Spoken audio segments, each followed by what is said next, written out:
ito yung trending ngayon mga kamangyan and tikman natin kung masarap. So ayan, ito na yung ating mga gagamitin. Papakuluan lang itong samyang, seasonings.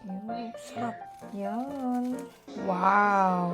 So mas okay daw itong gamitin kaysa dito. So let's go! Sasalansan lang ito ng maayos.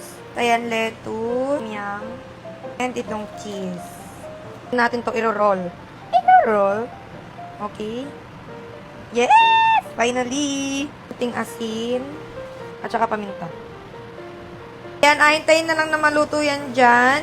Okay na, nilagyan ko lang ng mayonnaise sa ibabaw. Itikman na natin! Mami, nagluto ako ng asawa ko ngayon. May okay pa ganun. So, after kumain, ayan, chill-chill muna dito. And parang maulan. So, ayan, nagtatambay-tambay muna ako dito. And ayun, sobrang bango nito. Yan, lagi ko itong dala yung sa Tiger Balm. Nagalagay ako nito dito sa sentido ko. Lalo kapag nasa biyahe, dala-dala ko yan. Tapos, hinalagay ko rin sa likod ko. Tapos, parang, ang sarap talaga, machichill ka talaga. And si tatay, favorite din to. Kaya ang dami namin itong stock sa bahay. Tapos, pag nagapahilot, ganyan. Ito yung ointment ng Tiger Balm. And tingnan nyo naman yan. Kapag nagapahilot ako, ayan, maglalagay dito.